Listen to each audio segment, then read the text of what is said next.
Hello again, my old friend.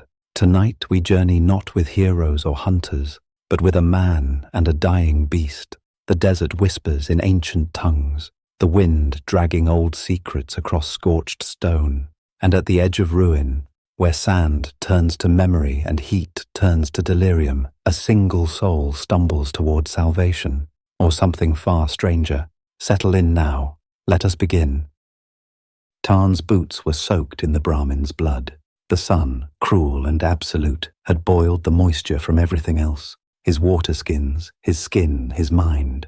But the gore from his companion's final convulsions clung to his soles like guilt. The Brahmin had collapsed at midday, one head twitching in agony, the other long since still. There had been no shade for miles, no water since the crushed pipeline station 2 days back. Now, Tarn was alone, just him and the Mojave, and the buzz of flies circling what remained of the only creature who had followed him without a contract. He hadn't meant to push this far south. Maps of the southern Mojave outlands were as vague as they were outdated, and most had blank patches filled with unknown radiation levels or the word unsurveyed. He'd taken a gamble, cut through a rumored trade path between 2 collapsed NCR outposts. It had seemed like a way to shave a week off the run back to Junktown.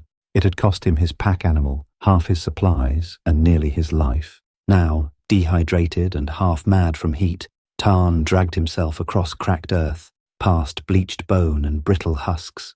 The sky above was a dome of white fire. His tongue felt like rusted leather in his mouth. And still he walked, not out of hope, out of inertia, out of spite. Then came the green. It wasn't a hallucination. Not at first glance, not the usual shimmer of pools that evaporated as he blinked. It was low to the ground and oddly vibrant, a patch of foliage nestled in a shallow canyon perhaps half a mile ahead. He blinked again. It remained, real color, green. He staggered forward, cursing and laughing under his breath, a sound like sandpaper on bone. His legs moved without permission, driven by some half-buried instinct that whispered, survive. Down the slope he tumbled, cuts opening along his arms as he braced against jagged rock. At the canyon's edge, he dropped to his knees. He could smell it. Moisture, life, leaves that hadn't been irradiated to grey. The breeze that met his face carried the scent of blossoms and loam. He crawled forward, gravel digging into his palms until he collapsed entirely. They found him there, sprawled on soft moss just beyond the border of their hidden Eden. Hands lifted him, soft but strong. He glimpsed robes of green and ochre, heard voices murmuring in tones too calm for the wastes. Then, only darkness, thick and sweet. When he awoke, he was indoors, bare walls of earth and stone, covered in climbing ivy that glowed faintly where it touched recessed lamps. His pack was gone. His weapons were gone. A woman sat beside him, wringing a cloth in a ceramic bowl. "You've come far," she said, pressing the cool rag to his forehead. Her voice was melodic, oddly precise. "You are safe here." He blinked at her. She wore no armor, no weapons. Her robe was simple, woven from plant fiber. Her face was serene and her eyes were an unnatural green. "Where?" Tarn croaked, his voice barely audible. "You are within the root's shade," she said. "This place has no name, not in the old tongue. Drink. Rest." She held a wooden cup to his lips. The liquid was slightly sweet, clean, faintly herbal. He drank until it was gone, then fell back onto the woven mat, too tired to protest further. They did not ask his name. They did not give theirs. When he next woke, he was stronger. The thirst was gone. So was the ache in his limbs. His gear remained missing, but he wore new clothes, simple pants and a tunic of bark fiber cloth, soft against his skin. Outside the hut, sunlight filtered through a lattice of vines strung between towering canyon walls. He could hear birds, real ones. He stepped out into the oasis. The settlement was modest but thriving. Earthen buildings shaped from the canyon's stone and reinforced with plantcrete formed a ring around a central garden. The air was humid, dense with the scent of flowering vines and wet earth. People moved quietly, barefoot, humming as they worked. Children chased butterflies near a mossy spring. No one shouted, no one ran. Everything moved at a dreamlike pace. The woman from before appeared at his side. "We do not take names," she said. "We have left them behind, but you may call me caretaker until you remember your true self." Tarn blinked. He opened his mouth. then closed it. He'd been in stranger places. He'd bartered with tribes who worshipped nukes and danced naked beneath blighted stars. But nothing about this felt like madness. It felt like peace, and that frightened him more than any raider ambush. What is this place? It is where the green thought thrives, where the wound of man is forgotten, where life continues as it was meant to. You may stay, you may heal. All we ask is that you eat, drink, and listen. Tarn glanced at the others. They moved with quiet joy, weaving baskets, pruning flowering vines, washing linen in the spring. No metal, no noise, and yet something about their eyes, the stillness, as if each of them had sunk beneath the surface of something deep and warm and inescapable. He followed her to the spring, drank again, and sat beneath a tree whose blossoms pulsed faintly in the sunlight. For the first time in years he felt no hunger, no pain, no fear, and that, he thought dully, was how it began. Tarn spent the next 3 days learning how to forget.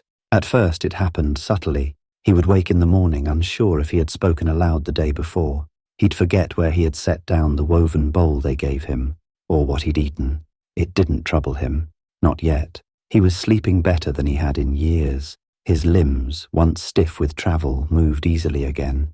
The cuts on his arms from the canyon descent healed quickly, leaving no scar. No one asked who he was or where he'd come from, and no one offered anything about themselves. Yet they treated him like kin. Every day followed a rhythm, and every person around him moved with purpose so fluid it seemed rehearsed. At dawn, a soft bell, not metallic, but a carved wooden chime, would ring through the oasis, and the inhabitants would gather by the central spring. There they would sing. It wasn't a hymn, not quite. The songs were wordless, rising and falling in harmony, like wind through leaves or rain on broad petals. Tarn found himself humming along by the 3rd morning, unable to help it. The melody soaked into him, gentle and repetitive. Afterward, the community dispersed without instruction. Some tended the vines growing up the canyon walls. Others harvested fruit from trellised plants that shimmered faintly when touched. Children learned by mimicking the adults, never scolded, never shouted at. Everyone knew what to do, and they all did it with the same quiet joy. The woman who called herself caretaker guided him without pressure. She would appear with fruit or gesture toward the spring, or simply sit beside him while he watched the others. She told him he didn't need to speak until his heart was ready. "They call it the breath of green," she said once as they sat beneath a flowering vine that pulsed like a heartbeat. "It feeds us, cleanses us, holds us together."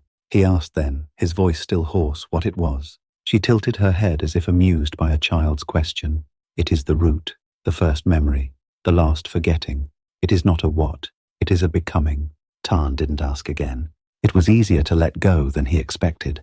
After 5 days, he no longer missed his pack. After 6, he stopped wondering where his Pip-Boy was. He still remembered his name, but he didn't say it out loud. It felt wrong to do so, as if it would ripple through the tranquility and sour the air.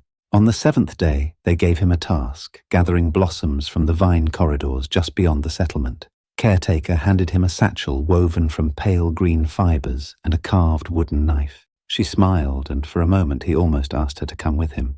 But the thought passed. He went alone. The corridors were natural tunnels formed by the dense vines crawling along the canyon's inner folds. Light filtered through the leaves in shifting hues of emerald and gold. It felt like walking inside a cathedral made of living breath. Every now and then, a blossom would release a spore cloud, a gentle mist that shimmered in the light. Tarn held his breath when he saw them at first, but the locals had shown no caution, and after a while, he stopped bothering. The spores smelled like crushed mint and honey. Breathing them made the world feel softer, more distant. As he picked the blooms, soft, luminous things that pulsed at his touch, he heard laughter echo down one of the nearby tunnels. Curious, he followed the sound. It led him to a clearing he hadn't seen before.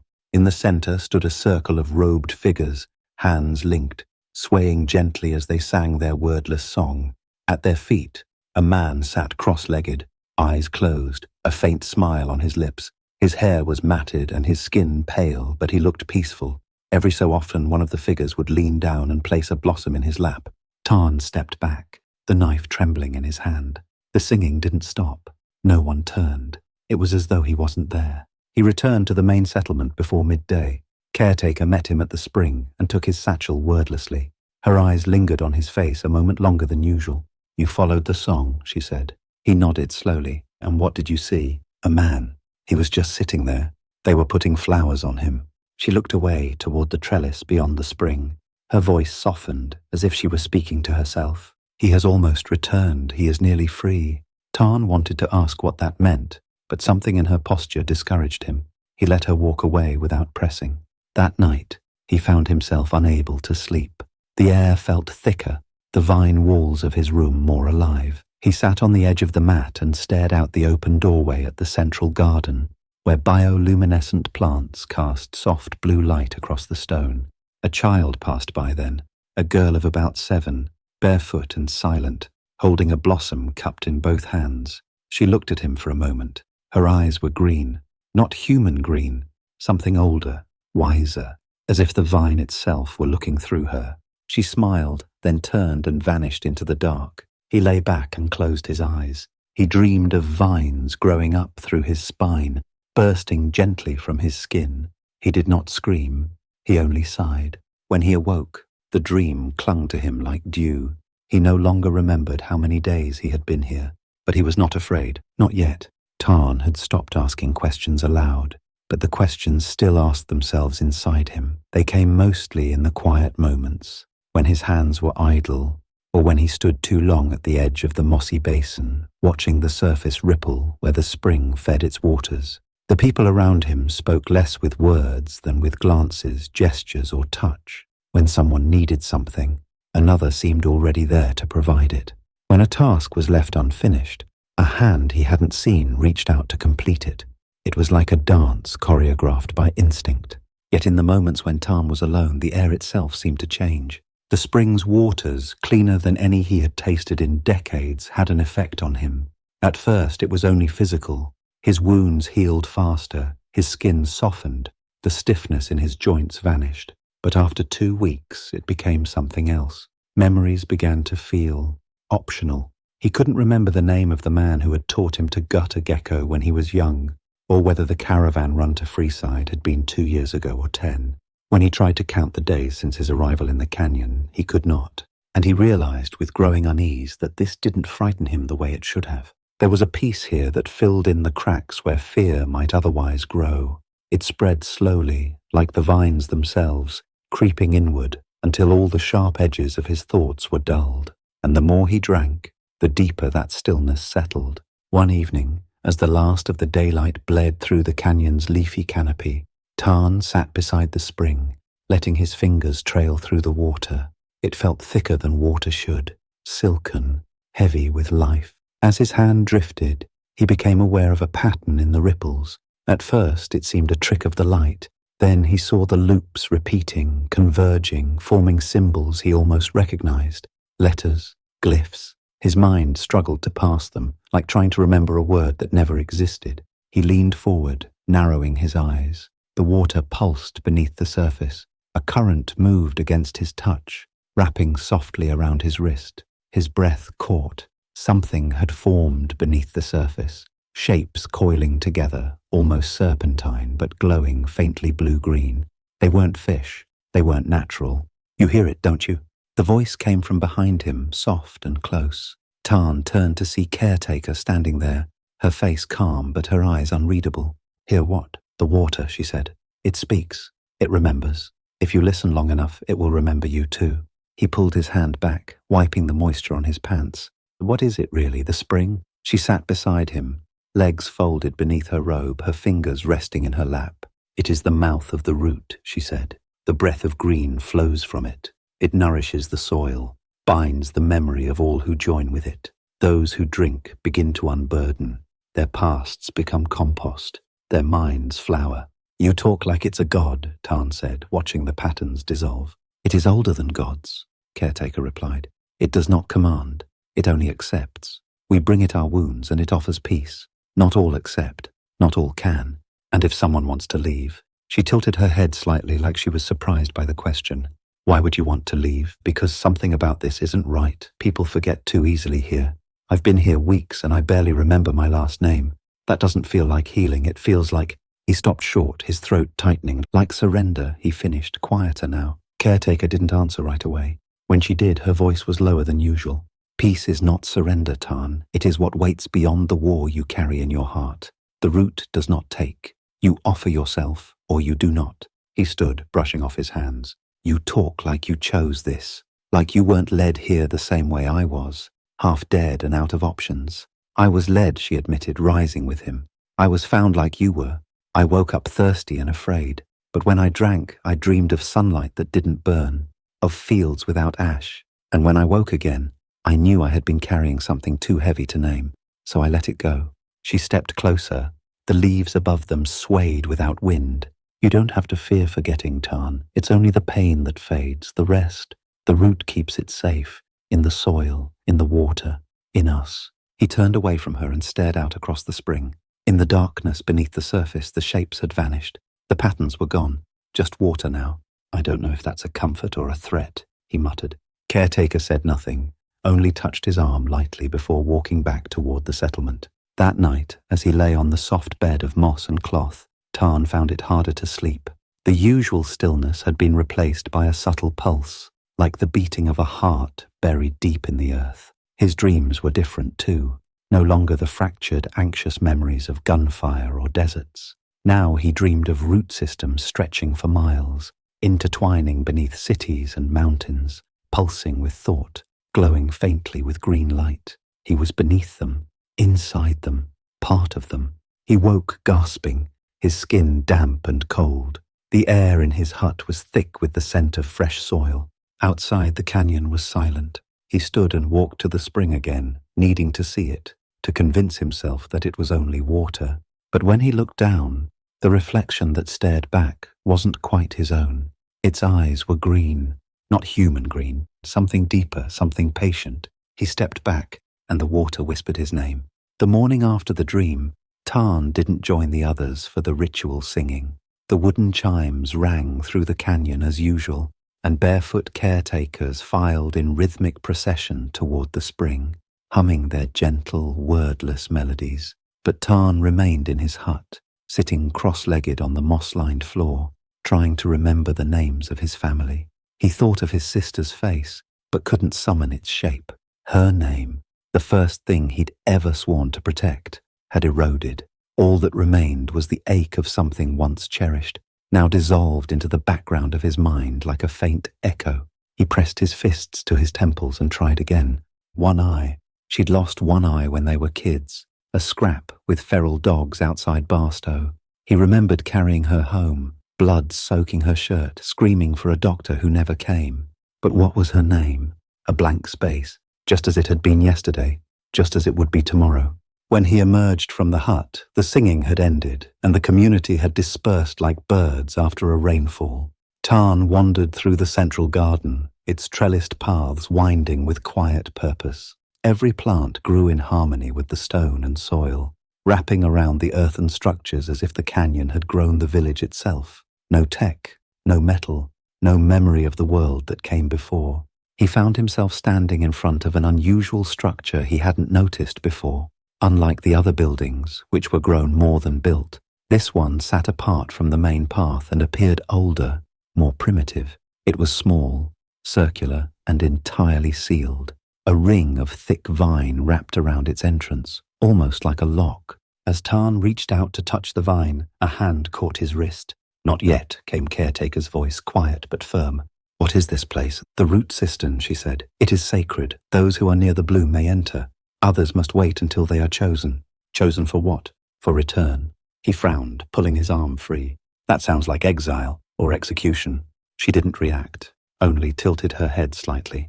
"It is neither. It is the deepest peace." He took a step back, surveying the strange, sealed structure. The vines at the entrance pulsed faintly, and for a moment he thought he heard something behind the walls, a scraping, a breath. "What's inside?" Caretaker's voice dropped to a near whisper. "The place where forgetting is complete." Later that evening, Tarn sat at the edge of the communal fire circle. The flames were small, the wood minimal, mostly dried roots, fragrant and slow burning. The others gathered in concentric rings, murmuring softly in unison. Not words, sounds, a resonance that built on itself like a heartbeat.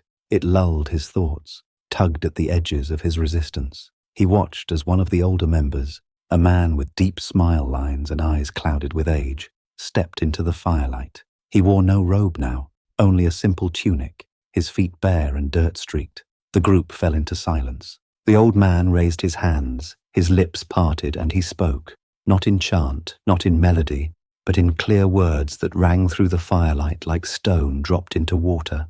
"I remember the dust," he said. "I remember the bombs. I remember the fire that never ended." He paused, and silence stretched again. "But I do not carry it anymore." The community bowed their heads. Several pressed their palms to their chests over their hearts. The old man looked up, and his voice trembled. "I go to return." Caretaker appeared beside him.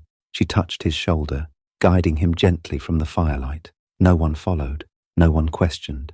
Tarn sat motionless as they walked slowly toward the root cistern, the firelight casting long, warped shadows behind them. He didn't sleep that night, and instead, he wandered, not the vine-wrapped paths of the canyon floor, but higher, up into the narrow switchbacks that lined the canyon walls. From above, the settlement looked like a living mandala, a spiral of green veins surrounding the spring's glowing heart. He crouched beneath a gnarled tree that overlooked the center. The stars above shimmered, but dimmer than they should have been. A faint mist clung to the edges of the canyon, lit from below by the soft green bioluminescence of the vines. And then he saw her, Caretaker, standing alone before the root cistern. She knelt before its entrance, placing both hands on the vines. They shifted beneath her touch, unwinding slowly to reveal a dark opening that breathed cool mist into the night air. She stood, gestured silently, and the old man from the fire stepped forward. He said nothing. She said nothing. Together they walked into the dark, the vines sealed behind them.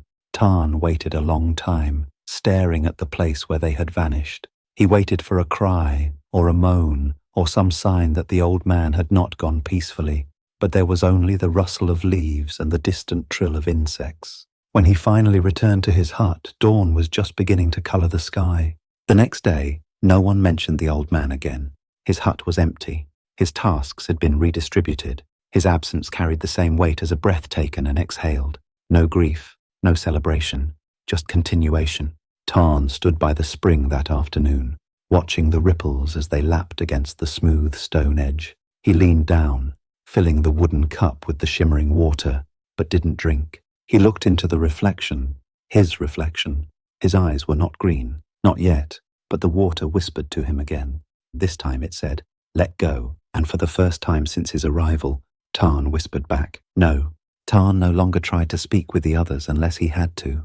The deeper into the oasis he remained, the more he sensed the rhythm of the place trying to overwrite him, to rewrite his will into its quiet, endless song. And though he smiled when smiled at and nodded when given tasks, something inside him had started to solidify, like a shard of iron left unsanded beneath the moss. Each morning, as the wooden chimes echoed through the canyon, he rose before the others, staring into the carved stone basin beside the spring, letting the water pass through his fingers without drinking. He could feel the pull in it now, a subtle pressure, like gravity turned sideways. He watched the people around him more closely. Their movements were not quite robotic. There was joy in them, or something that looked enough like joy, but they were too rehearsed, too effortless. Not once had he seen someone hesitate or forget a step. Not once had a child cried, or a man raised his voice, or a woman looked lost. And for a village of nearly 50 people, that was more than strange. It was unnatural. But the root made everything grow. That was the phrase the others whispered when he pushed, when he asked about someone missing, when he spoke of the old man who had walked into the sealed cistern.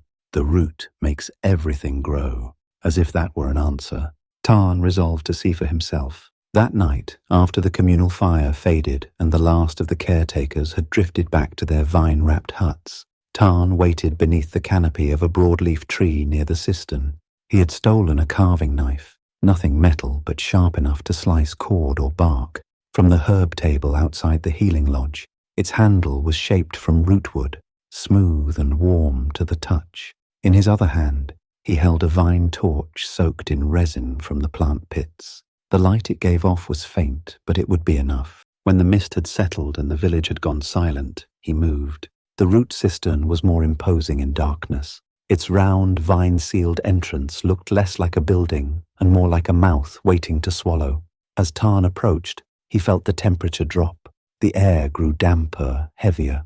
The vines around the entrance shifted faintly as if sensing him. He pressed the tip of the knife into the seam where two thick lengths overlapped. They resisted. He pressed harder. There was a faint tremble through the stone beneath his feet, then a wet, tearing sound as the vines split. Moisture leaked from the wound, glistening under the torchlight. The opening pulsed once, then fell still. Tarn stepped forward and pulled the vines apart enough to slip through. The air inside was colder still, laced with an earthy, fungal scent like rotting wood. His torch flickered. The chamber sloped downward, carved in tight spirals. The walls were lined with roots, some as thick as a man's leg, others hair-fine, interwoven like veins. They pulsed with faint green light, dim and irregular. He moved carefully, 1 foot at a time, keeping the knife raised. The spiral path descended deeper than he expected. Every few yards the walls would twitch, and a slick, organic noise, like sap being sucked through a tube, echoed in the dark. At the bottom the passage opened into a wide chamber. What lay within stopped him cold. Bodies, dozens of them, entwined in the roots, partially submerged in a pool of thick green fluid that shimmered like oil. They were not floating. They were held, wrapped gently, lovingly, in tendrils of vine that pulsed against their skin like slow heartbeats. Some were completely still, their eyes closed, their faces serene. Others twitched faintly, lips moving in silent conversation with something unseen. Tarn took a step forward, and his foot landed on something soft. He looked down. It was a robe, still warm, still damp with sweat. He heard a breath, not his own. Spinning, he raised the torch and found himself staring into the face of the old man from the fire. Only now the man's eyes were black, not empty, black like soil, like the place seeds sleep before they bloom. His lips parted. "You have come early," the man said, his voice thick, like sap being pushed through a reed. "You are not ready." Tarn stumbled back, nearly losing his grip on the torch. The old man did not move. The roots around him pulsed. "Why are you still alive?" Tarn demanded. "What is this place?" The man's head tilted slightly.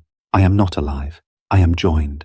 Tarn stepped forward, torch raised, and the light illuminated the rest of the chamber. Figures stirred in the vines, not all human.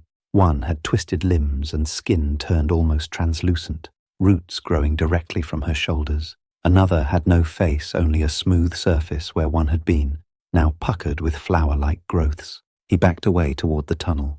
"The root remembers you," the man said softly. "It sees the iron in your spine. It waits. It waits for you to lay it down." Tarn turned and ran. He did not remember the climb. He only remembered the sound of his breath and the thudding of something behind the walls, deep and slow, like the drumbeat of the earth itself. He burst through the entrance, torch guttering, and fell into the moss outside, gasping. The vines at the entrance shifted, slowly knitting themselves closed behind him. When he looked up, Caretaker stood 10 paces away. "You should not have gone alone," she said. Her voice was not angry, only tired. He rose slowly, knife still clutched in his hand. "You put them in there to die." "No," she said, "we do not die. We return. We bloom. They are not gone. They are within the root. Their peace nourishes the whole." "That's not peace, that's consumption." She stepped closer. "You speak as if the world you fled from was better, as if violence, loss, and rot were a higher form of truth. The root offers another way. Not for me. Not yet, perhaps." He walked past her without another word, but he could feel the root's gaze now. Every vine, every leaf, every droplet of dew watching him as he moved. He knew then that escape would not be a matter of distance. It would be a matter of memory, and his memories were already fading. The sun never felt hot in the canyon. Even at noon, the light filtered through thick foliage high above, leaving only a dappled warmth across the stone paths and moss-covered roofs. It should have been a comfort. It wasn't. Not anymore. Tarn had stopped drinking the spring water 3 days ago. He drank only what he could collect from rain traps, condensation off vines, drops from cooled stone. His skin had grown dry again. His dreams were quieter. The haze in his mind lifted, only slightly, but enough to bring a rush of clarity. Names came back. His sister, Marie. The name hit him with the force of a bullet. She'd taught him how to catch crows when they were kids, baiting traps with broken bottle caps. He could see her again now, patching the fence outside their scrapyard house. A memory unblurred, a piece of himself retrieved. But it came with pain. That was the trade. With the forgetting had come numbness, and now that numbness was receding. The ache returned. The others began to notice. Caretaker visited him each morning, offering the wooden cup with a serene smile. Each time, he refused. She said nothing, but the smile faded sooner with each visit. Others gave him sidelong glances as he passed. Children no longer reached for his hands. The melody of the community, once welcoming, now felt discordant when he walked by. Then came the invitation. It wasn't spoken aloud. It was woven into a basket left at the foot of his hut, filled with green fruit, the bulbous, glowing orbs harvested only once per season. He had seen the preparation before. Weeks of tending, singing, blessing the plants that bore the fruit. Only a few were chosen to partake, and it was always followed by a change. The participants smiled more, worked harder, slept deeper. They no longer asked questions or answered them. At the bottom of the basket lay a carved wooden token. It bore a spiral etched in delicate grooves, the symbol of joining, a summons. Tarn stared at the basket for a long time before touching it. That evening, he was led to the high garden. It sat above the rest of the oasis, where the cliffs bowed inward and vines hung like curtains, catching the last light of the sun in a net of gold and green. A circular platform of moss and carved stone marked the ceremonial space. 10 caretakers stood in a ring, robes dyed deep forest hues, faces painted with crushed petal pigment. At the center stood caretaker herself, holding a single green fruit in both hands. "You have walked among us and still carry the burden of before," she said. "You resist the forgetting. You fear the bloom." Tarn said nothing. The green fruit is the root's most sacred gift. When taken, it reveals what lies beneath your pain. It shows you the shadow you drag behind you. If you are ready, it can lift the weight. And if I'm not, then it will show you why. She stepped forward and placed the fruit in his hands. It was warm, pulsing. The skin was soft, veined with glowing green lines. It beat faintly like a heart. Tarn looked down at it, then up at the others, and he bit into it. The skin tore like soft bark. The inside was fibrous, sweet and bitter all at once. As the juice touched his tongue, his limbs went weak. The world tilted. The caretakers moved without moving. The vines swayed without wind. He was falling. There was no ground, only roots. They wrapped around him, not with violence, but with inevitability. They cradled him, pulled him through soil and stone, down into an endless depth where no sound reached. Darkness pressed against his skin like clay, but inside him a light ignited, memories flaring to life in impossible clarity. Mari again screaming at raiders as they torched the fence. His father's boots stained with oil, walking away forever. The first man he ever killed, the way the blood pooled behind his eyes. He tried to close his mind to it, but the green fruit wouldn't let him. It pushed everything forward, every wound, every betrayal, every moment he had turned his back on what he was. He saw himself from outside, wandering, bitter, afraid to attach, to belong, to hope. Then came the final vision, a tree, massive, endless. Its branches stretched into a green sky, its roots into blackness, and in every root knot, every leaf, was a face, some smiling, some weeping, all watching. He reached toward the trunk and awoke. He was buried up to his chest in soft moss. The caretakers surrounded him, still singing. Above, the stars blinked slowly, as if dimmed by distance. Caretaker knelt beside him. "You did not bloom," she said, touching his cheek. "I saw it," he whispered. "The tree. You saw the memory of it, but you still hold your shape you are not ready to give." Tarn struggled to rise. The moss held him. He pressed his palms against it, forcing his weight up. Slowly the surface gave way, releasing him like a mother might let go of a reluctant child. He staggered to his feet. "I don't want peace," he said, breath hitching. "I want truth." "Then your path must go deeper," Caretaker replied. She gestured, and the circle parted, letting him pass. As he descended the high garden path, moss clinging to his clothes, Tarn realized he had made a choice.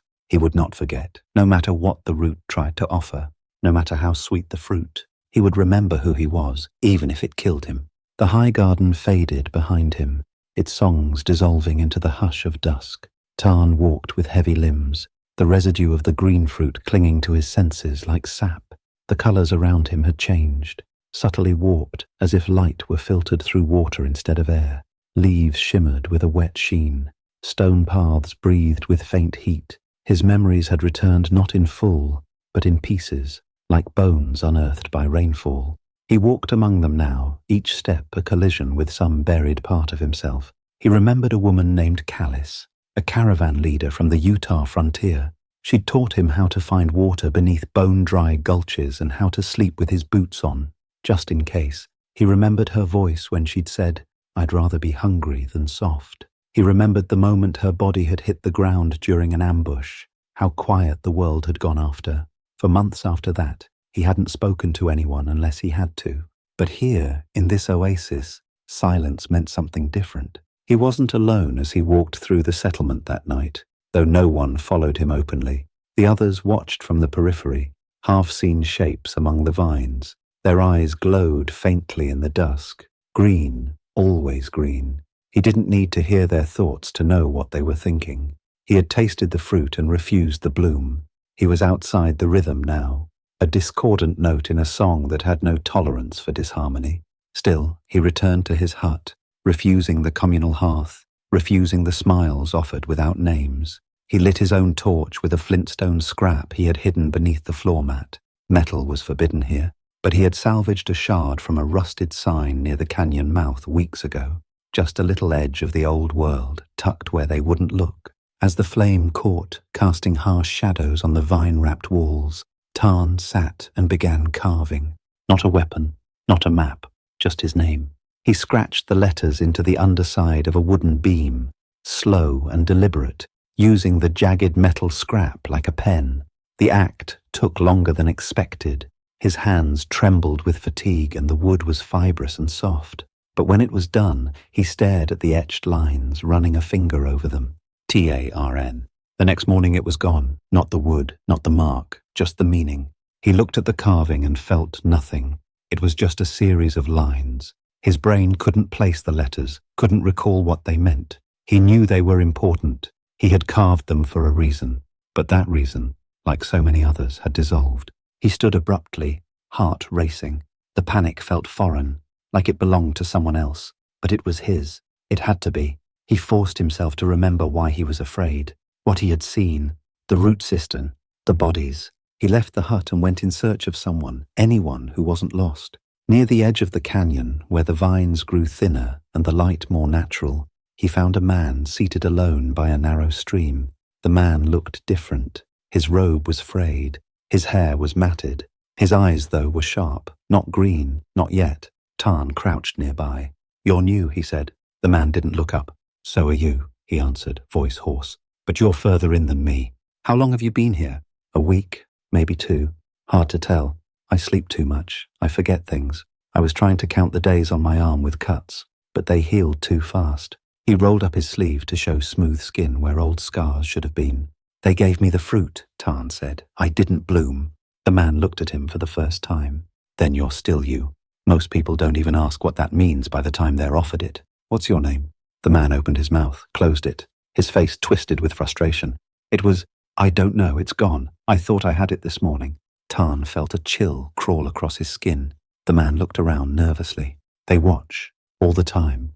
The vines, the water, the people. They're part of it now.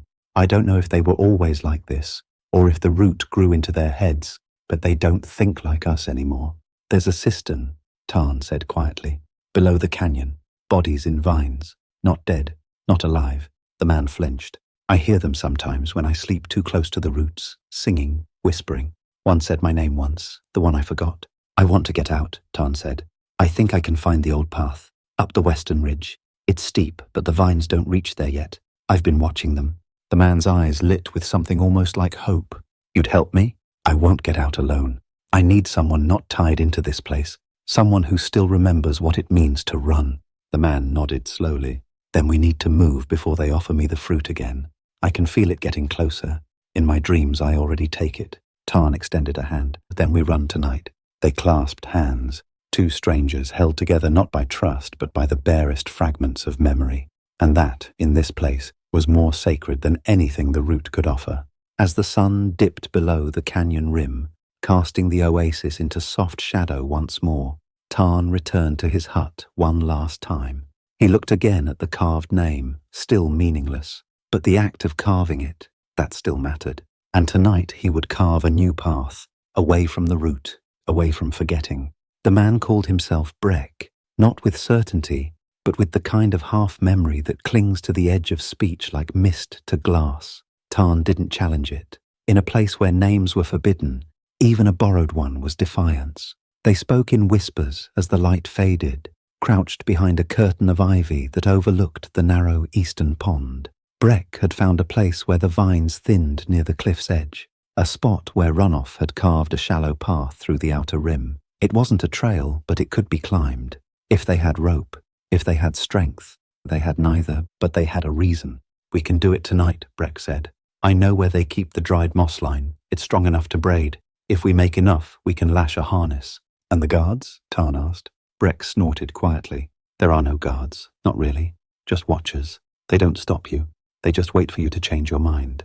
Tarn had seen that same expression before, on raiders standing outside burning homesteads, on mercs waiting out sniper fire. It was the look of someone who had already made peace with failure, but not surrender. That Tarn could work with. Before they moved, Tarn had one more place to visit. He found Caretaker near the root cistern, alone, as always, standing before the sealed vines in silent reverence.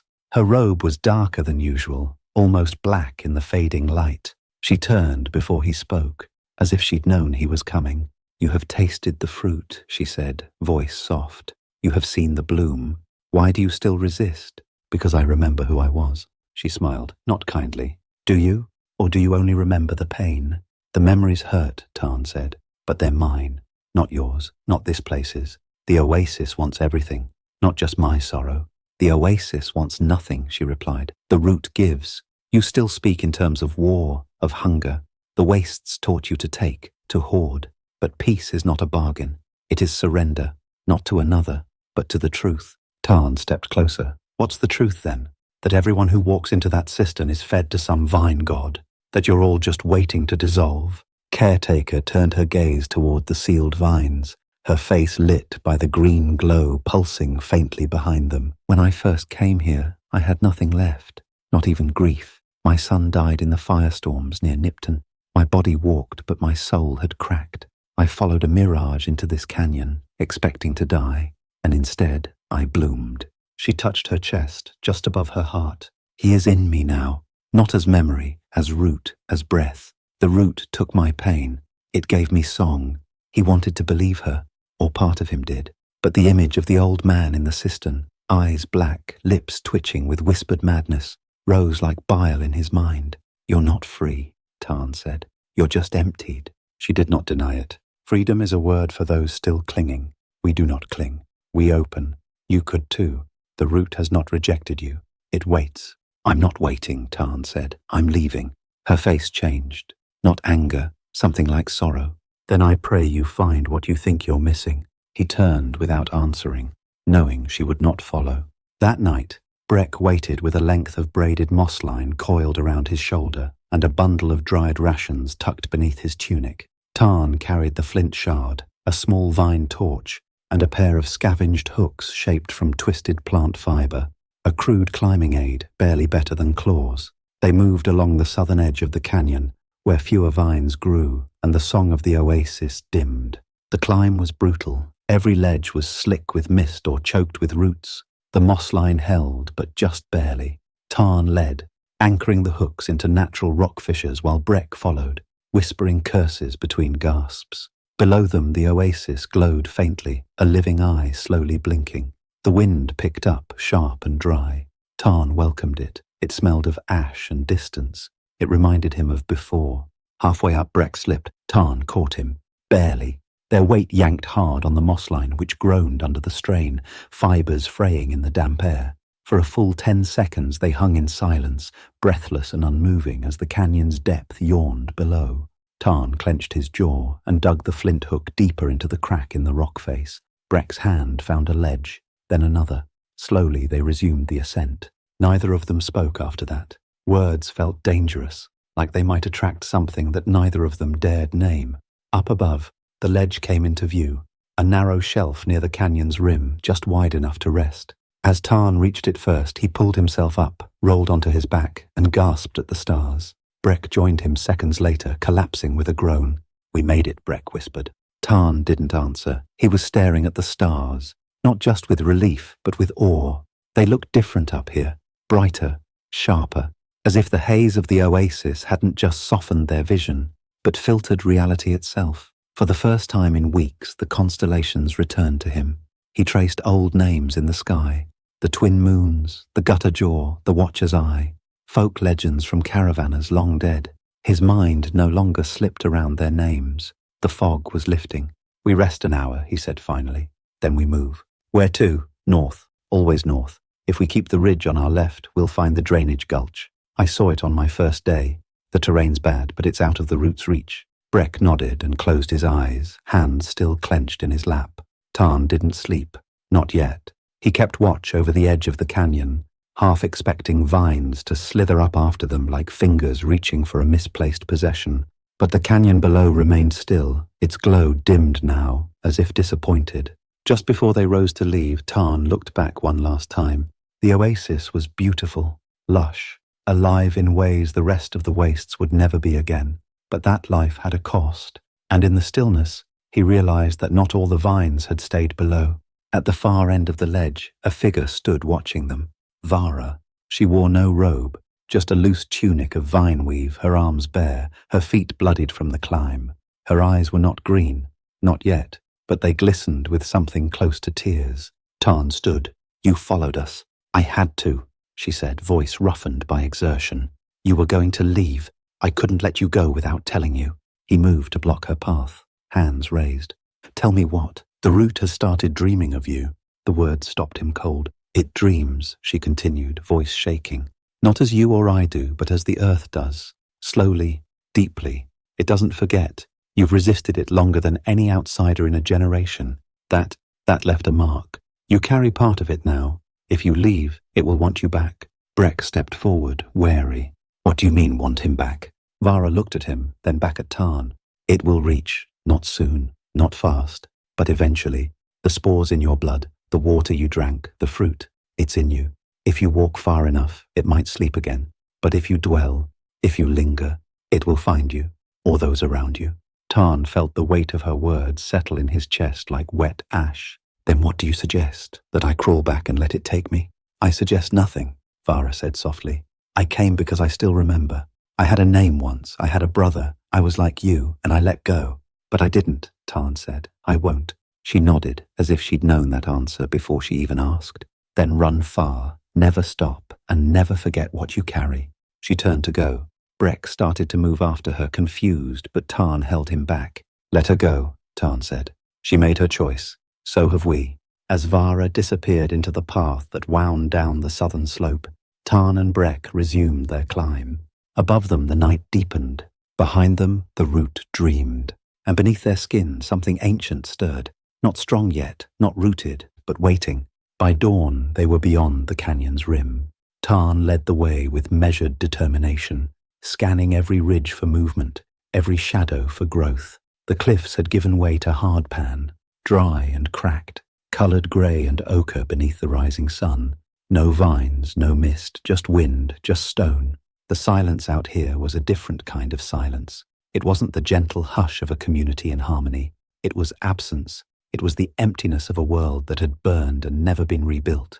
Tarn found it refreshing, honest. Breck moved beside him, breathing heavy but steady. His hands were blistered from the climb, and his foot dragged slightly from a twisted angle he'd suffered during the last stretch. But he didn't complain. The farther they walked, the more his eyes cleared. The green shimmer that had hovered behind his pupils had faded. His voice sounded sharper when he asked questions. He even laughed, once, when they passed the sun-bleached skeleton of a mutated tortoise slumped across a ruined pipeline. They moved north by instinct, guided by the shape of the land. No compass, no map, just memory. Tarn remembered crossing these lands months before, long before the oasis, during a trade run that had turned into a supply raid. Somewhere out here lay the remains of a burned prospector's station. If they could find it, they could find shelter, maybe a cache, maybe even radio parts. He didn't mention how much he'd forgotten of the route, just the direction, just the way the shadows curved at noon. By midday, the heat began to press down harder, unfiltered now by any leafy canopy. They shared sips of hoarded water, careful not to waste a drop. Breck spoke little, but his gaze sharpened with each step. Tarn watched him for signs of relapse. Twitches, murmurs, signs of bloom. There were none, but he remembered Vara's warning. It will reach if you linger. They crossed a dry gulch marked with rebar spines and the rusted skeleton of a collapsed tower. An NCR patrol marker, long defaced, still jutted from the dirt, half covered in sand. Tarn paused there, brushing away dust until the words became legible. Station G19 vertical bar evac zone, closed vertical bar 2277. He remembered this place, not well, but enough. We're close, he said. To what? Shelter. Used to be a maintenance post nearby. Water catch, rations, even some signal gear. Breck exhaled with something like hope. They moved faster after that. Within an hour, they crested a slope and saw the collapsed shape of the outpost nestled between boulders. It looked worse than Tarn remembered. One wall had caved in. The roof sagged. Vines draped across the exterior like old blood vessels. But not the oasis vines. These were dry, brittle, dead. They entered cautiously, weapons drawn, though weapons was a generous word for what they carried. Breck held a sharpened root knife. Tarn had retooled one of his flint hooks into a crude spike. Still, the place was empty. Dust lay thick over everything. Desert insects scattered from the light. In one corner beneath a tarp, Tarn found what he'd hoped for, a rusted emergency locker, still chained but loose from corrosion. He pried it open. Inside, a battered canteen, 2 protein packs marked with faded Vault-Tec stamps, a hand-cranked radio, and a thin, oil-stained manual with map markings for old NCR routes. No weapons, no medkits, but it was enough. They ate, slowly, gratefully. The food was dry and tasted like plastic and mildew. Tarn didn't care. It was food he remembered, food that wasn't grown from glowing vines or sung into ripeness. It sat heavy in his stomach, and it felt like resistance. Breck chewed in silence, staring out through a crack in the wall at the wasteland beyond. What happens now? He asked after a while. We keep moving, Tarn said. Make our way toward the foothills. There's a caravan station beyond the salt flats. If we can reach it, we can warn them. Tell them what's buried down there. Think anyone will believe us? Doesn't matter. Truth's not about who believes it. Breck looked down at his hands. His fingers were shaking. Tarn noticed and tensed. You all right? I'm cold. Tarn reached over and touched his wrist, burning. Breck's skin was slick with sweat, despite the heat outside. Tarn swore under his breath and reached for the canteen. He poured water into Breck's mouth, but the man choked, coughing it back up. It's in me, Breck gasped. I thought I was clear. I thought, God damn it, it lied. No, Tarn said quickly. No, it didn't lie, but it never stops. You need rest. We can push it back. Breck shook his head. It's not in my blood anymore. It's in my mind. I hear it when I blink, when I breathe. Tarn grabbed the manual, flipped to the map, and traced a route toward the foothills. 3 days, maybe 4. With luck, they'd hit a way station. If not, the salt flats would finish them faster than the route. He looked back at Breck. The man had gone pale. His breathing was shallow. You're not blooming, Tarn said. Not yet. Just stay with me. I don't want to go back, Breck said, almost a whisper. If I change, you end it. Promise me. No, promise me. Tarn didn't answer. He just gripped Breck's shoulder. That night, as the wind howled over the broken land and the stars wheeled above them, Tarn sat awake while Breck shivered and muttered in his sleep. And in that silence, Tarn pressed the map to his knees, the radio to his chest, and waited for the first whisper of static. If he could get a signal out, if he could warn someone, it wouldn't matter what the route remembered, because Tarn would make sure the wastes remembered him. The radio was older than some of the ruins they'd passed. It was a hand-cranked Vault-Tec issue, more relic than tool. Its metal rusted around the dials and the antenna bent at a jagged angle. Tarn spent nearly 20 minutes coaxing the crank into motion, fingers slipping over the corroded grip as the internal rotor whined weakly to life. At first, The static was only that, white noise, sputtering through the cracked speaker like sand against bone. But then, just after the sun dropped behind the western ridges, a voice broke through. Repeat. Emergency Protocol Gamma. All field agents converge on. It was faint, warbled by interference, but unmistakably NCR. The voice had that stiff, clipped cadence of military code readers, someone used to issuing commands more than explanations. Tarn adjusted the dial, trying to hone in, but the signal crackled out again. Static resumed. He let the crank fall limp and exhaled slowly. There was a signal. That meant hope. Somewhere someone was still listening. Maybe not close, maybe not soon enough, but enough to remind him that the world beyond the oasis still moved, still remembered, still resisted. Behind him, Breck groaned.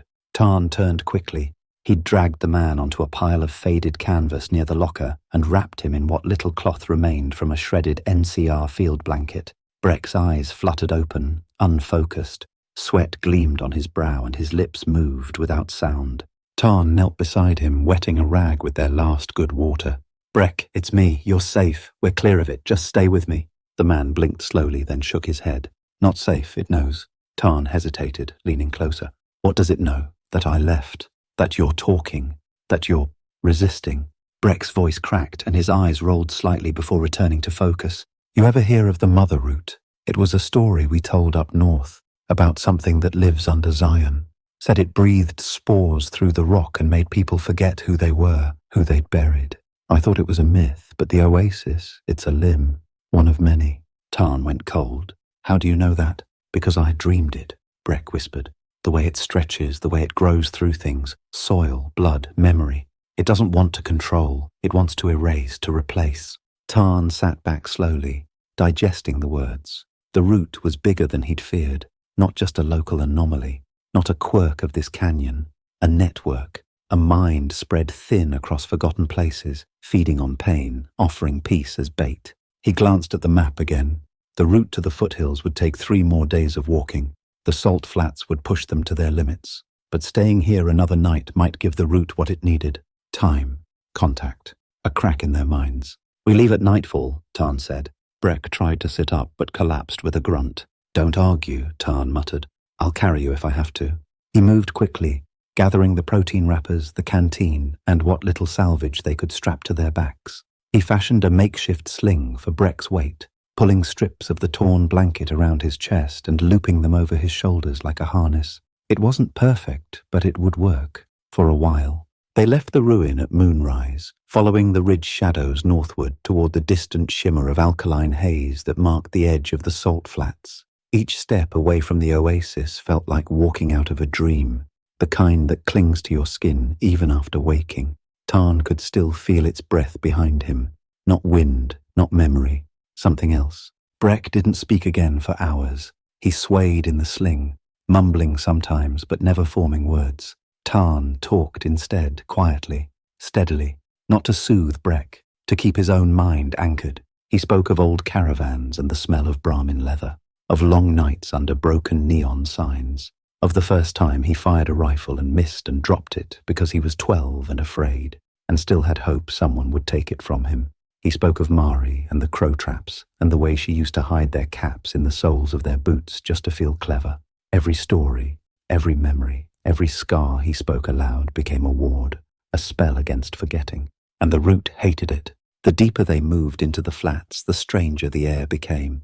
It shimmered not with heat, but with something subtler, the taste of old spores, the way salt gathers beneath dead things. By dawn, Breck stirred again. Tarn, he croaked, I'm here. Something's ahead. I don't see it, but it's waiting. Tarn slowed, surveying the path. A ridge of salt-dusted stone lay about a mile ahead. Beyond it, the terrain dipped toward a basin. That was where he'd aimed for, a place where, if the maps were right, a stream used to cut through before the war. He adjusted the sling and pressed on. They reached the ridge as the sun climbed. Beyond it, the basin shimmered with dust and glass. And there, at its far edge, stood a tower, not a new structure, a skeletal relay, broken, rusted, but tall enough to be seen for miles. We found it, Tarn whispered. The station, or what's left of it. He set Breck down gently, scanning the basin. We rest an hour, then we push. He looked to the tower again, eyes narrowed, and he prayed to whatever still listened that the signal would reach farther than the root could grow. The basin was a crater of silence. Salt cracked beneath their feet with every step. A brittle layer spread thin over scorched glass and petrified dust. Each breath scraped dry across Tarn's throat. The sling dug into his shoulders now, every shift of Breck's weight cutting deeper into muscle already ragged with fatigue. Still, Tarn moved forward, eyes fixed on the tower. The relay was bent, leaning slightly to one side like a wounded giant. Its support braces had sheared in places, and half its top antenna hung limp, swaying faintly in the wind. Yet it still stood, and more importantly, it cast a shadow. Tarn reached it just past midday. He lowered Breck gently against the shaded side, wincing as his own knees buckled under the release. The salt left a white sheen across their skin and clothing, turning them into ghosts. "You hold up all right?" he asked. Breck didn't respond at first. Then he raised a hand, pointing, not at the relay, but at the ground around it. Tarn followed his gaze. The salt was different here, not thicker but darker, tinted faintly green, and spread in unnatural patterns, loops, spirals, the same motifs etched into the root-carved walls of the oasis. Tarn knelt and touched the surface. It felt cold, not cold like shade, cold like something that had never known warmth. He jerked his hand back and looked to the base of the relay. Someone had once tried to fortify it. Scraps of metal, old tarps, and weather-brittled wood formed a partial shelter, now collapsed. Inside, partially buried by shifting dust, lay a corpse. Not recent.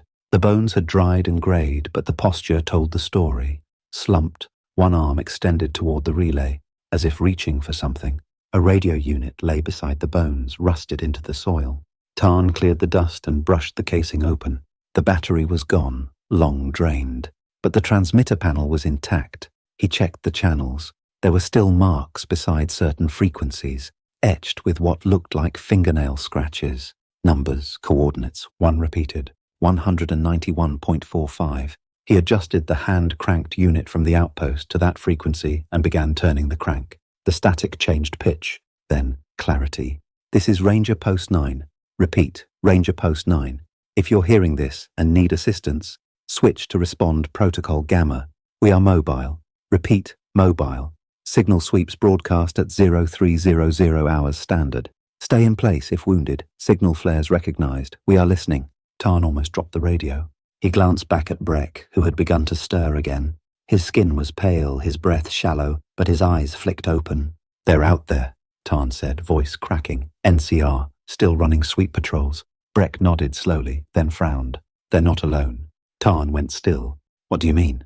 He didn't answer. Instead, he gestured weakly toward the salt ridge behind them. Tarn rose and turned. At first, he saw nothing. Then something shifted. The salt there was rippling. No wind, no quake, just movement. Beneath, something sliding just under the surface like a shadow under ice. It coiled, spread, and then paused, watching. Tarn grabbed the flare from his pack, a single battered red stick salvaged from the relay's supply bin, and struck it against the iron siding. It sputtered, then blazed to life. He waved it toward the sky, a red arc slicing through the heat haze. The motion stirred the basin. The salt trembled harder now. Vines, not thick yet, not visible to the eye, but present. The same green threads that had pulsed in the spring water, in the cistern, now spread here in faint, insidious tendrils beneath the surface. It was growing toward them, or through them. He knelt beside Breck. "We need to move." "Can't," Breck rasped. "Then I'll carry you." Tarn tried to lift him again, but Breck grabbed his wrist. "No, listen." Tarn froze. Breck's eyes glistened, no longer green, but something in them was changing. A shimmer, a glow beneath the iris. "I hear it, not just the dream, the voice." He gripped Tarn's arm tighter. "It's not angry, it's patient. It wants me to stay because I'm still connected, still bleeding thought into it. If I go, it'll follow." Tarn shook his head. "We're both getting out." But Breck only smiled, a sad, resigned thing. "You're clear now. The flare, the salt, it's blocking it. You can make it." "No, damn it. You want the world to know. I don't. I just want it quiet." Breck pulled something from his coat. A chip. Memory grade. NCR encoded. He pressed it into Tarn's hand. "Took it from their relay. Data logs. Proof." Tarn stared at it. "What are you—" "Go," Breck said. Then softly, "And don't look back." The The salt ridge cracked behind them. Tarn hesitated, then ran. He sprinted toward the northern ridge, legs burning, eyes stinging, heart hammering in rhythm with the crunch of salt beneath his boots. Behind him, the flare still burned, and somewhere deeper, something in the earth howled, not a sound, but a vibration, a sorrow, a warning, or a goodbye. He didn't look back. By the time he reached the far ridge, the basin was hazed with light. The relay stood silhouetted behind him, a crooked sentinel over ground that would never be clean again. The radio clutched in his hand crackled. "Ranger Post 9, we see your flare. Signal received. Hold position." Tarn dropped to his knees. Not yet peace, but something closer, something remembered. The sandstorm struck at dawn. Tarn had waited through the night on the far slope, crouched in the shadow of an outcropping with the flare long extinguished and the radio held like a relic. The voice from Ranger Post 9 hadn't repeated. Static had returned, less wild, more rhythmic now, but not from interference, from something deliberate, a frequency pattern pulsing in cycles. He didn't trust it. When the wind shifted and the first grains lashed across the rocks, he took it as a sign. Whatever Post 9 was, wherever it was, they hadn't reached him in time. Either the message was automated, or worse, corrupted. And down in the basin, the salt had started to bleed green. So Tarn moved. He wrapped his scarf tight, pulled his hood down low, and slipped between the eastern rocks, using the map as memory more than fact. Old instincts kicked in. Travel by contour, hide when possible, conserve water, avoid silhouette. The wastes hadn't changed. They never did. But he had. He walked now not with hunger or fear, but with purpose, with warning.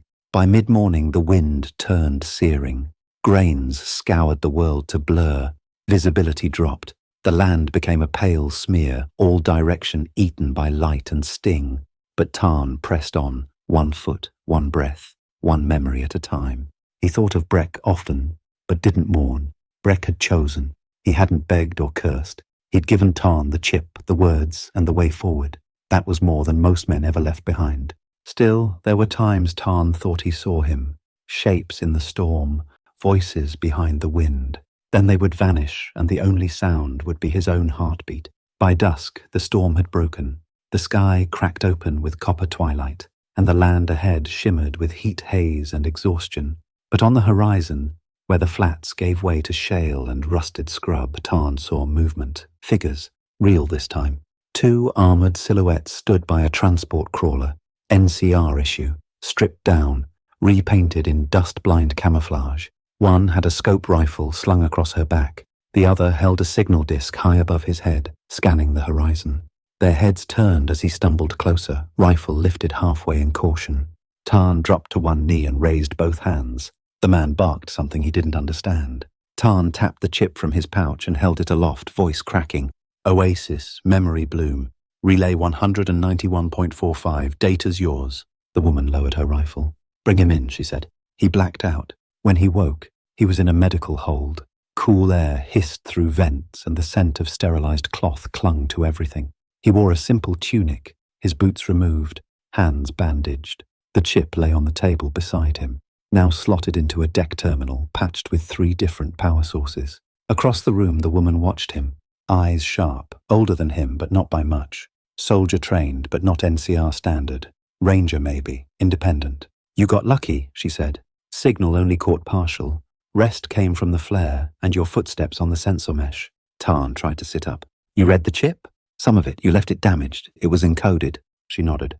"Vault-Tec encryption, NCR post stamp, broadcast routes through a canyon I've never heard of. What exactly did you crawl out of?" Tarn looked at her, not with hostility, with weight. Something older than NCR, older than Vault-Tec maybe. A route that thinks in dreams. It doesn't kill, it replaces. Her expression didn't shift, and what did it replace? Tarn leaned forward. Men, memories, identity. You don't die there, you dissolve, and once you're gone, it grows through you, carries you like a vine carries fruit. She folded her arms. "You got evidence? Besides the chip?" "Only what's in my head. But it's spreading. Not fast, not loud, just patiently, beneath places we've forgotten." She was quiet for a while. "And why'd it let you go?" Tarn exhaled. "It didn't. I ran, and Breck stayed behind." That name, Breck, stung more than expected when said aloud. She eyed him. "You sure you're clear?" He didn't answer. Finally, she turned to the console, tapped a few commands, and ejected the chip. You'll stay in isolation until we vet the signal and scrub your gear. If what you say checks out, we'll pass it to Central. If it doesn't, then I'm already part of it, Tarn finished. He looked down at his hands, still clean, no green, no twitch, just skin, just scars. But it wasn't about the body, it was about memory. The first to go was your name, then your reasons, then your pain. He held on tighter. The woman turned to leave. You got one night of rest, she said. Then we talk again. He watched her go, alone again, but not rootless. He pulled the scarf from around his neck, found the patch of fabric stitched into the inside, the one Mari had sewn when he was young. It was nearly threadbare now, but it was his. He whispered her name aloud. Mari. It still felt true, still felt like his. That night, Tarn dreamed, not of the oasis, not of the tree, not of the root, but of a crow trap, spring-held, baited with a bottle cap. A memory he had made, not borrowed. And when he woke, he remembered it all. Morning in the desert had its own kind of mercy. The light came gentle, cool, and pale before the burn set in, and for those brief hours, everything felt less hostile. Tarn sat outside the mobile command tent, boots relaced, canteen at his hip, eyes fixed on the jagged skyline that framed the east. He hadn't spoken since the debrief.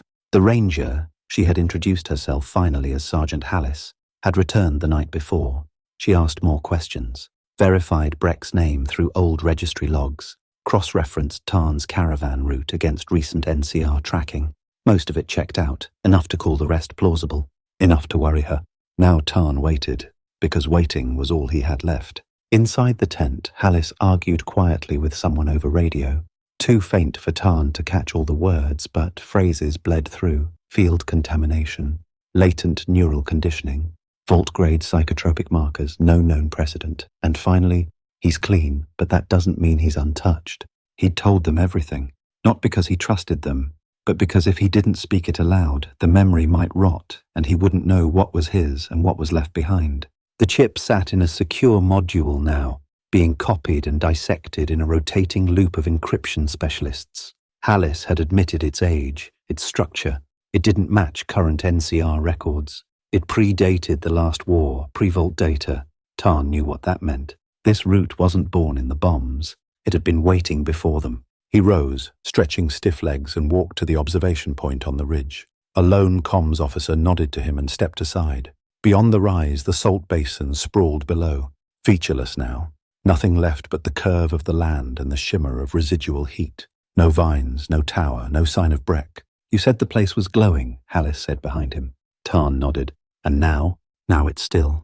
Doesn't mean it's empty. She chewed the inside of her cheek. Signal team did a sweep this morning. Nothing but static. EM fields irregular, but no biomass. You sure you weren't hallucinating? Tarn glanced at her. The oasis was real. The people were real. The forgetting. That was the dangerous part. You don't even feel it going. She sighed. We've had cults before. Memory cults. Flora cults. Hell, half the wastes worship something that breathes through dust and regret. But this is deeper. You're talking about a biosocial network with psychic transmission traits. It didn't preach, Tarn said. It didn't threaten. It offered peace. And you said no. He looked down at the desert. I had to remember who I'd be if I said yes. Hallis folded her arms. You think it's still growing? I think it never stopped. She was quiet for a while, then turned to go. HQ wants your report submitted through civil intel. They're debating a black flag classification. If the oasis is a contamination node, they'll want it cordoned or burned. Problem is, if it's under other places, then burning one won't matter. She paused at the tent flap. If it was so peaceful, why'd you really leave? Tarn didn't answer right away. He traced a line in the dirt with the heel of his boot, then looked back at her. Because I'd rather suffer my own memories than be told which ones to keep. She didn't reply, just left him there with the wind and the silence and the echo of footsteps too faint to follow. Later that day they packed camp. Hallis offered him a seat on the crawler heading west toward an NCR checkpoint near Old Route 17. He declined, asked instead for a compass, a full canteen, and whatever food they could spare. She didn't push, just handed him a pouch and a quiet nod. Where will you go? She asked. Don't know. Maybe find somewhere quiet, real quiet, not the kind the route gave. You're not afraid it'll find you again? It already has, but I'm not part of it. And if you start forgetting, he tapped his temple, That's why I keep talking, keep walking, keep remembering. He turned to go, but her voice stopped him one last time. If we confirm your story, what do you want us to do? He looked back. Tell the truth, even if it sounds like madness. Then he walked. Not toward any map point, not toward any home, just forward. Because the farther he got, the more he could tell himself this. He had left something behind. A place, a man, a route that dreamed in silence. And what he carried now wasn't just survival, it was the story. And stories, when spoken, when remembered, were seeds that could bloom into resistance. And Tarn, survivor of the oasis, would plant them wherever the route forgot to look. Tarn walked west for 3 days. The desert changed subtly with each mile. The salt gave way to dry grass and broken shrubs, then to old asphalt cracked by rootwork and sun, until the road was more memory than structure. He followed it out of instinct, not because it led anywhere he recognized, but because it had once carried others, caravanners, soldiers, runaways. Some of them might have been swallowed by the oasis, some might have bloomed. He camped at night beneath ruined overpasses and in the hollow ribs of collapsed Brahmin pens. The world was quiet, but not empty. Dust devils circled in the distance. Crows watched from rusted power lines. And every so often, when the wind cut just right, Tarn thought he heard the faintest note, a hum, low and gentle, like a lullaby sung through soil. He never stopped walking. The NCR checkpoint near Route 17 was little more than 2 barricades, a prefab shack, and a weary corporal posted behind sandbags. Tarn arrived at dawn, his boots coated in alkali and his eyes sun-burnt red. Papers? The corporal asked, already frowning. Tarn handed over the data slip Hallis had encoded for him. The corporal scanned it, blinked at the clearance level, and stood straighter. You're cleared to pass. We've been told not to ask questions. Tarn nodded once and stepped through. The town beyond, North Fork, was barely holding together. A trading hub without the traffic, a clinic without supplies, a school with no students. But it was real. The people there bled and bartered. They remembered their dead. They didn't sing to vines. Tarn rented a cot above a tool shed. It smelled like oil and old rope. He liked it. The first thing he did was carve his name into the doorframe. Not big, not bold, just enough to remind himself he existed. Tarn. 2 days passed before the dreams returned. Not nightmares, just glimpses. Faces blurred by sunlight. Hands reaching through leaves. Words unspoken. Carried on wind that smelled of fruit and loam.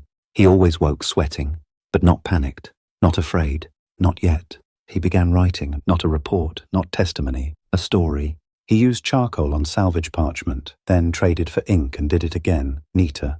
He wrote about the canyon, the spring, the people who gave up names for peace, the green fruit, the bloom, Breck, Vara, caretaker. He didn't soften the truth, didn't make himself a hero. He just remembered. At the market, he found a traveling scribe and paid her to copy it. 2, then 3 copies. He gave them to passing caravans, told them to pass it forward. One trader asked why it mattered. Because stories are how we remember who we were, Tarn said, and that place wants us to forget. The trader looked at him sideways. You sound like someone who's still there. Tarn only smiled. Maybe I am. A week passed, then another. Tarn planted seeds, not real ones, just pages. He mailed a copy to a radio tower north of Novak, left one beneath the table at a ghoul run inn outside the divide, gave another to a wide-eyed scavenger headed west with dreams of fortune. And each night he carved his name somewhere small. Door frames, tree trunks, the underside of a scavenged rifle. He made sure it meant something. Then, one evening, a woman arrived in North Fork. She wore ranger leathers without insignia, carried a scoped repeater and eyes that hadn't blinked in hours. She found Tarn sipping lukewarm tea behind the supply coop. You Tarn? She asked. He nodded slowly. Sergeant Hallis says you might know how to spot a bloom site. Tarn set down his cup. Maybe. We found one. She handed him a folder. Inside, maps, pictures, routes where none should grow, a spring that wasn't on any chart, a camp gone silent. Tarn flipped through them slowly. It's spreading, he murmured. She sat across from him. We need someone who's seen the start of it, who can tell where it's going. Help us mark it before it marks us. You want a tracker? We want a witness. Tarn stared past her toward the horizon where the land cracked into red stone and sunburnt sky. Then you'd better follow my lead, he said. He stood, grabbed his pack and shouldered the rifle he hadn't touched in weeks. This time we don't go to forget, we go to remember. And as he stepped onto the road again, under the wide and watching sky, he whispered the names one more time. Breck, Vara, Maria, and Tarn. Always Tarn, because the route was patient. But so was he.